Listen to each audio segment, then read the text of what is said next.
Kita sedang menikmati waktu-waktu sempit kita dalam arti sekarang kan dia masih kerja, masih di Karawang. Aku pun kemarin nemenin dia di Karawang, masih ngebantuin sahabatnya Adli Virus kampanye. Jadi ya aku harus jadi istri yang baik, nemenin di sana di Karawang. Nah sekarang baru ke Jakarta lagi, kebetulan ada jadwal syuting dan akhirnya dia mau nemenin aku syuting, bahkan mau in frame juga. Yang kemarin-kemarin dia sempat, aduh saya nggak mau lah, takut dibilang pansos dan segala macem. Akhirnya ya udah, ini kan kita mau sharing kebahagiaan, aku bilang gitu, nggak ada niat apapun yang tendensinya kamu yang show off atau gimana kan enggak, ini tentang masalah pribadi. Akhirnya dia mau, jadi aku seneng banget. Ribet nggak sih bolak-balik? Iya. Ribet nggak sih bolak-balik? Demi suami nggak apa-apa. Lagian aku lebih berat kalau misalnya aku jauh dari dia gitu. Ya udahlah nggak apa-apa. Cocit. Gimana teh? Iya. Belum sempat bulan madu. Tapi plannya kumaha? Ini luar biasa sekali ya sahabat saya nih. Wika Salim, dia tuh kayak sampai, teteh kamu belum honeymoon ya? Dia bilang, ayo dong, kita mau dong jalan-jalan. Aku sama dia, teman-teman sahabat Pelangi, kebetulan kan ada 4 orang tuh, saya, Wika Salim, Siti Liza yang sekarang di Turki, dan Ime. Mereka ingin merasakan kebahagiaan kami, tapi yang ada di Indonesia sekarang cuma Wika Salim doang gitu.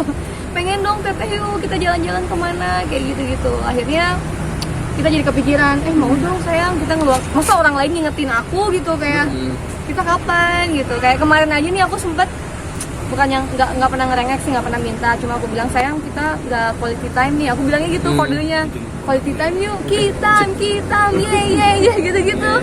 Akhirnya dia bawa aku ke tempat yang memang aku pengen. Dari kemarin aku sempat pengen ngelihat yang hijau-hijau, hutan-hutan kayak gitu, hutan, gunung, sawah, sungai, ya kan? Iya. Nyenengin dia gampang, ajak ke sawah, ke sungai, ke toko buah. Seneng dia. Sesimpel itu gitu. Ternyata memang dia sudah mulai tahu nih kuncian kebahagiaan aku tuh sesimpel itu, ke tempat-tempat yang memang aku suka. Nah, kemarin sempat nih kita cheating, dia libur, aku libur. Seharian itu menikmati suasana di Bogor yang ada sungainya. Terus sampai bikin vlog berduaan. Mau nih dia, jadi akhirnya diajak-ajak gitu. Akhirnya awalnya sih nggak mau gitu. Tapi udah ada foto tujuan untuk honeymoon nggak ada? Ada honeymoon. Rencana sih kita pengen sharing trip gitu ke Bajo. Kita pernah sih berdua udah ke Bajo, tapi kita pengen masing-masing waktu itu. Pengen berduaan momen kalau Bian di perahu. Mau nggak kamu? Mau kan? Takut sama Dia takut tapi harus mau. Justru kalau kamu takut jadi ada pengalaman seru. Aduh, ada yang namain gitu-gitu. Biar ada yang meluk-meluk. Ada takutnya gitu, mau nggak lucu. Iya. Kan masalahnya ini kan kalau akhir tahun itu lagi pasang saya. Oh iya. Lagi kenceng. Justru kan makin seru dong. Tapi di tengah kebahagiaan sendiri kan ada sedikit problem itu ya. Yang perihal Gonogini itu sendiri seperti apa ini? Ya biarkanlah itu menjadi masa lalu saya. Dalam arti gini, bukannya saya melupakan, itu kan tuntutan dari mantan suami saya ya. Yang sebenarnya saya pun sampai detik ini saya ya tidak menyangka kalau dia masih gagah dengan tuntutannya itu, silakan aja. Tapi tidak sedikit pun mengurangi rasa bersyukur saya sekarang. Kayaknya udah nggak ada harga, maksudnya bukan nggak ada harga ya, itu penting buat saya, materi penting karena saya bener-bener ngumpulin aset itu dari hasil tabungan saya sendiri. Saya waktu saya nikah dengan dia, saya tidak minta dirumahin, saya nggak minta dikasih kendaraan, sampai detik perceraian kemarin pun saya nggak dapat apapun, saya nggak nuntut apapun. Tapi Danung sendiri gimana? Danung menyikapinya tuh? Ya, yang pasti saya pasti support apapun tentang masa lalunya dia, tapi ya saya pasti membiarkan dia untuk coba menyelesaikannya dengan baik-baik, karena saya nggak ada saya nggak punya hak dan wewenang untuk mencampuri urusan masa lalunya dia, karena biarkan urusan masa depannya aja jadi tanggungan saya. Jadi sudah dibahas secara keluarga sih, Mas? Ya, kekeluargaan mah dari dulu sebelum masuk ke persidangan saya udah bilang kalau memang pengen Gonogini kan kata bersama nih, kalau dia ngerasa memang ada tuh, kalau dia ngerasa dia pernah nyumbang ke saya, pernah nyimpen uangnya di saya, ditabungin di saya, dibeliin aset. Kalau dia merasa seperti itu, saya bilang datangin keluarga saya, ngomong ke ibu bapak saya yang mereka lebih tahu saya ngumpulin uangnya gimana buat DP, nyicilnya sampai detik ini kayak gimana. Kenapa? Enggak. Oh, Teh, bakal ada tuntutan balik nggak sih nanti teh? kenapa? Ada tuntutan balik nggak dari Teteh sendiri terhadap harta gonogini tersebut itu? Saya ketika cerai kemarin pun saya harus merelakan 9 tahun pernikahan saya akibat perbuatan dia sendiri. Yang harus saya ungkap nih, kenapa? Saya klarifikasi di sini daripada kemarin dia adalah muncul statement aku lah selingkuh, dia lah sudah datang dari 3 tahun yang lalu. Lucu aja ya, kita tuh punya bukti kalau kita tuh kenal di bulan Januari. tanggal 6 baru chatting maksudnya Iya, belum salam ketemuan. kenal gitu baru kenal. Pertama kali follow dia tuh di bulan Januari. Dia bilang dari 3 tahun yang lalu, jangan fitnah itu. Makanya saya terpaksa harus ngomong ini. Saya cerai kemarin, saya harus merelakan rumah tangga yang saya pertahankan, perjuangkan, kesabaran saya coba untuk tidak banyak nuntut sama suami, ternyata harus hancur gara-gara kelakuan dia sendiri, ya. Itu mesti Kelakuan dia dibawa. tuh apa tuh? Ya udah adalah udah dibahas juga. Selingkuh juga. Iya, dianya yang selingkuh. Sejauh ini kan persidangannya sering ditunda-tunda ya. Ada kendala apa sih teh? Kayak hari ini juga kan ditunda gitu. Ada kendala apa? Jujur aja kalau masalah persidangan saya udah serahin semuanya ke lawyer saya. Kan ini semuanya sekarang tuh lagi bagian pembuktian dari dia. Lagi saksi-saksi dari dia. Kalau misalnya dia tiba-tiba menunda, berarti ada bukti-bukti dan saksi-saksi yang belum dia siapkan, ya. Kalau saya jujur, saya udah nggak mau ngurusin.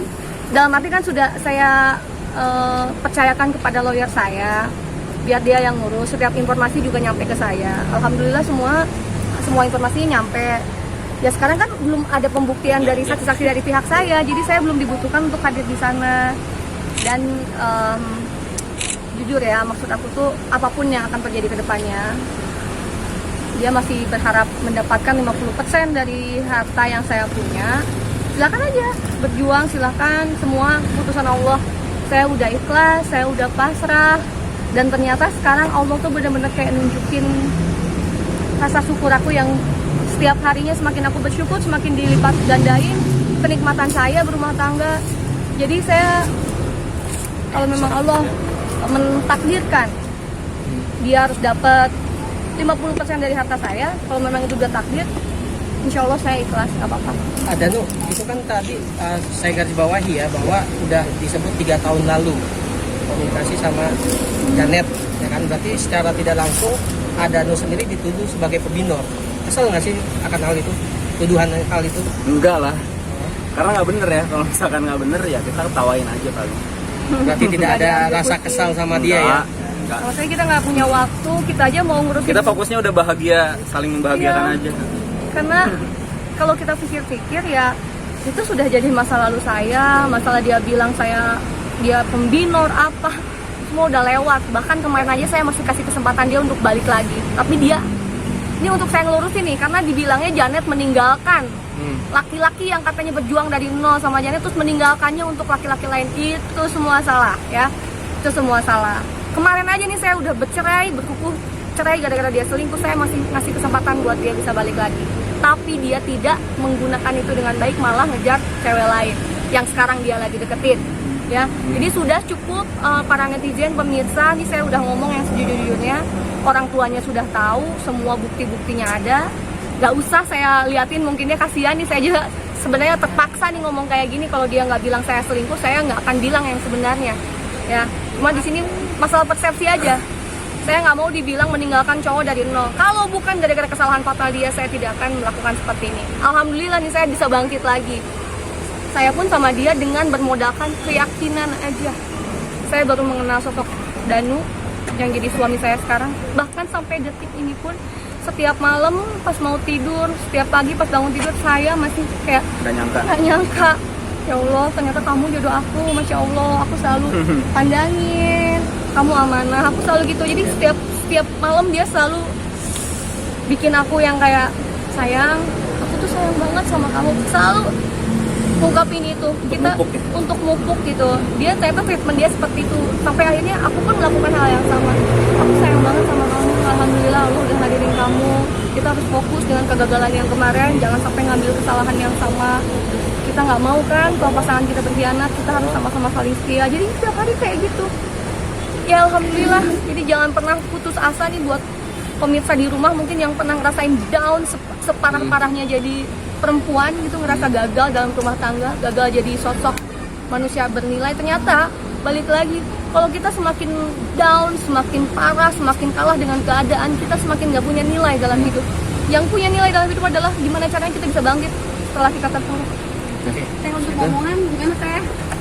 Ada no. Ya, Aduh, kita abang sih yang nunggu pasti banget. ikhtiar terus karena emang kita juga pengennya segera dikasih momongan. Tapi ya kemarin sempat tes pack negatif, masih belum. Masih belum. Masih belum rezeki. Iya, Kayaknya mudah-mudahan. cewek cowok udah ada gambaran. Pengennya Kalau ada itu apa? sedikasinya sih, tapi pengennya sih cewek. Sedikasinya. Cewek. Sayang, kamu pengennya apa? Iya, sedikasinya aja. Kalau suami ya pengen perempuan, ya udah perempuan aja. Karena gen aku tuh kebanyakan Iya. perempuan. Kenapa perempuan ada nih? Ya, Kenapa perempuan? kenapa? Lucu Kamu kali ya. punya dua yang cerewet kayak aku mau? Ya nggak apa-apa lah. Manjanya kayak gini lagi. Siap aku insya Allah. Iya memang. Tapi sayangnya juga kayak gini. Iya, bisa. Oh, kalau ini sih udah banyak ditayangkan. Kemarin kita Tapi kasih tahu hari Rabu Oh, iya. tanggal 11 tuh ada filosofinya. ada filosofinya kenapa kita memilih tanggal 11 bulan 11 2020 sesuai dengan mahar kita pun nggak yang saya minta rumah yang harganya 11 miliar. Saya nggak kayak gitu. Saya benar-benar yang apa ya, kemarin aja mahar aku sesuai dengan tanggal pernikahan kami 11 20 20-nya disimbolkan dengan emas 20 gram logam emas. Nah, kenapa kita milih di hari Rabu? Saya yang jelasin. Ya karena menurut riwayat hadis ya, hadis Iya, riwayat hadis riwayat. Muslim nomor 2789 kalau nggak salah. Hari Rabu itu hari dimana cahaya itu dibentuk oleh Allah ya, diciptakan Salah oleh satu Allah. hari bagus. Cahaya. Iya. Jadi ya itu filosofinya ya, semoga pernikahan kita selalu terang, Bercahaya, bercahaya, cerah. dan kita selalu yakin ya dari setiap gelap pasti akan ada terang. Terang. Jadi kenapa hari Rabu ya itu, kenapa nggak di hari weekend, dan kenapa tanggal 11 ya itu tadi. Selain tanggalnya juga bagus. Bagus juga, Ah, 11, cantik. 11, 20, 20 dirayain oleh semua online shop gitu. Flash sale. Iya, jadi Masya Allah ternyata kun fayakun, Allah meridhoi di hari tersebut, di tanggal tersebut, dan mudah-mudahan itu jadi mindset bagus, jadi afirmasi positif buat kita. Hari Rabu, hari Allah menciptakan cahaya. Jadi benar-benar cahaya dalam kehidupan kami yang baru, cahaya untuk kedepannya, masa depan kami. Semoga masa depannya juga bersinar terang. Amin. Oke. Cukup kok? Ya. Udah. Oke. Oke. Yuk.